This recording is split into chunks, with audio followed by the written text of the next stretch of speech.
verdad, baby, sería un sueño, you know. Pero si fuera real, mi amor, te daría un beso, dos besos, tres besos. Solo vive el momento conmigo.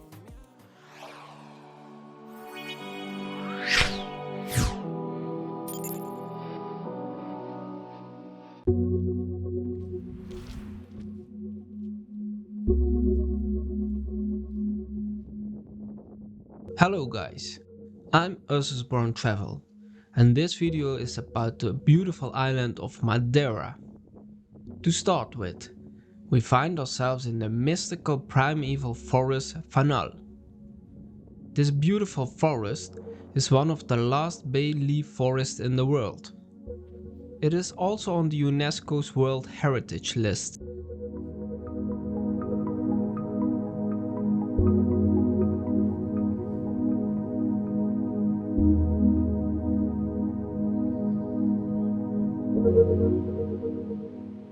Visiting the forest is best done at the time when there is a thick layer of fog.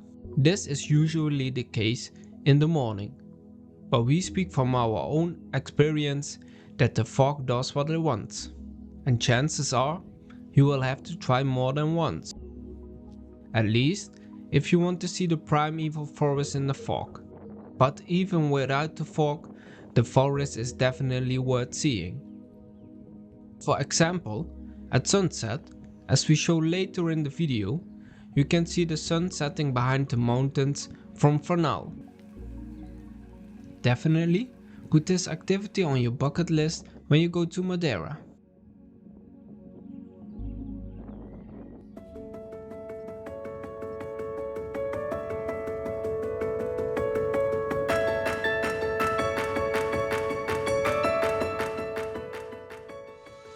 The fog has moved and we continue our day towards Porto Moniz. Porto Moniz is a town located in the municipality with the same name, Porto Moniz. It lies on the northwestern tip of Madeira and is known for its natural volcanic pools. These pools were formed by lava and are filled with fresh water from the Atlantic Ocean. Besides the lava-formed pools, there is also a landscape pool. Another well-known landmark of Porto Moniz is the small island Ilha, located just in front of the coast.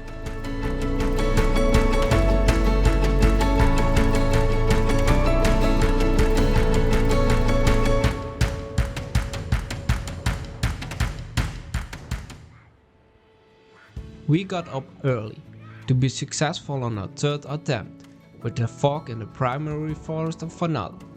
After this resounding success and watching the rough waves in Porto Moniz, we had gotten hungry. We decided to get something to eat at the restaurant Villa Praia, located on Porto Moniz Boulevard. After this lunch, it was time to continue our way towards Seixal.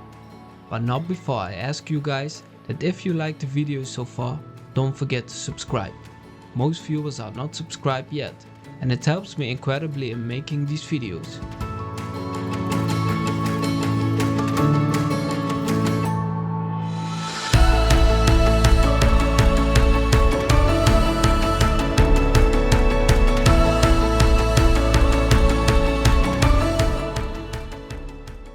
From Porto Moniz to the north of Madeira lies the small village of Seixal.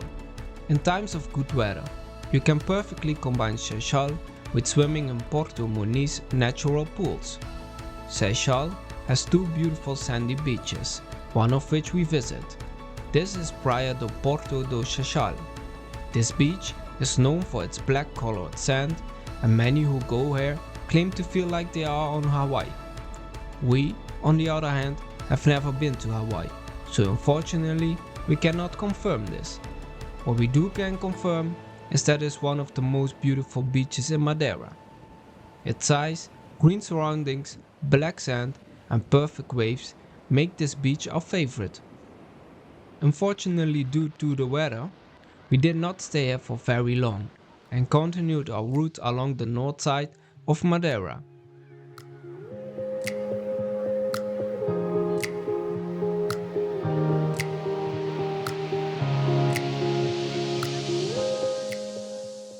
next stop of the day was São Vicente. São Vicente is known for its caves, which we do not visit as we are not very big fans of caves. What we do visit in São Vicente is the famous little chapel. I couldn't find much to tell you about this, and in my opinion it's not something where you stay very long. But hey, if you do pass by, why not get out of the car and explore it?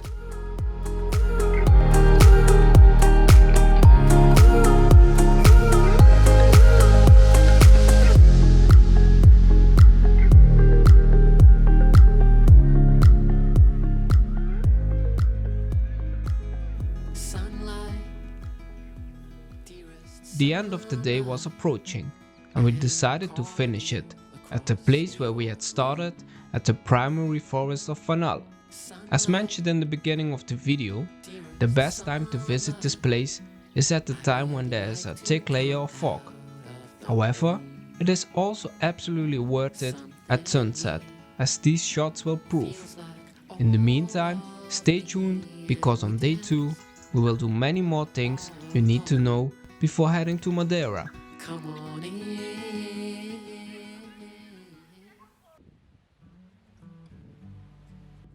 The next day, we started a beautiful hike called Levada do Caldeirao Verde. You can find them more easily under PR9. All notable hikes on Madeira start with the letters PR. A helpful app you can use for this is All Trails. In the app, enter PR9 and you will immediately see the route, distance, altitude difference and how people who have gone before you rate the hike. This hike is 13 kilometers long in total and takes between 4 to 5 hours. The hike is relatively flat, but you do walk along high cliffs. Normally, this hike also offers you beautiful views. Unfortunately, I cannot show you these, because on the day we did this hike, there was a thick layer of fog. On the route there are 4 tunnels, where you regularly have to dock, and it's pretty dark, so make sure to use a flashlight. You also walk along and under the many waterfalls, each with a different look.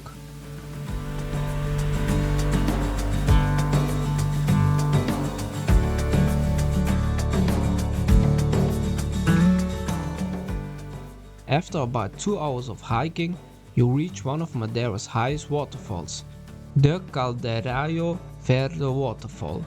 This waterfall drops water down from a height of 100 meters. The route back to the starting point is the same as you came. The car park at the starting point is paid parking, keep that in mind. The next place we go to is one of Madeira's most famous waterfalls, the Cascata dos Anjos waterfall. Falls with great force onto the road below. You can drive under it by car. A little tip from me for you is to do this just before returning your rental car. In case it got dirty during your adventure in Madeira, it will be clean immediately after this. The next stop is a remote spot that can only be reached by cable car. Fajã dos Padres is waiting for you after a 300-meter descent. The cable car is open from 10 AM until 6 PM. Keep this in mind when planning your day. We were here quite late, so couldn't walk around here for a long time. Once you reach the bottom, you walk among the many banana plants to the pebble beach. In the summer, I think this is a great place to hang out, and the waves are a lot calmer than on the north side of Madeira.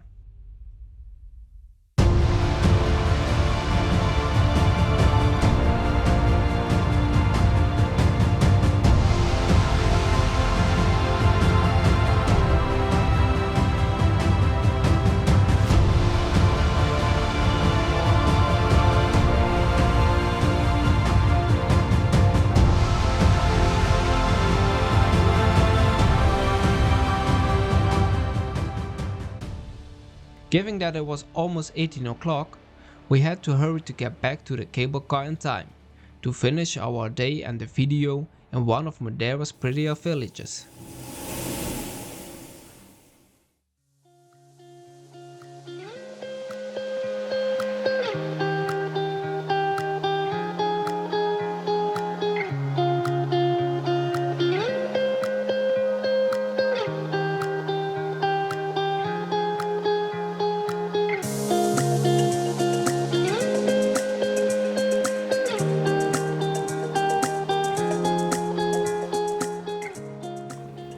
de Lobos, a village with an authentic character. The many colored boats, the palm trees and the bay with beautiful rocks make this a real fishing village. This fishing village is a must-see when in Madeira. Even Winston Churchill thought this was a beautiful, picturesque and colorful village. As a result, a statue of him can be found at the spot where he sat down to paint. There is no specific attraction in Câmara de Lobos that draws the attention. It is more the atmosphere and the overall scenery that really makes it worthwhile. We visit this cozy village at sunset, and I can recommend this to everyone. Fall in love with this small but beautiful village. With the sunset in Câmara de Lobos, we also end this video. Thanks for watching, and I hope you found the video helpful. If you liked it, please leave a thumbs up and don't forget to subscribe. Until next time, at Ursus Brown Travel.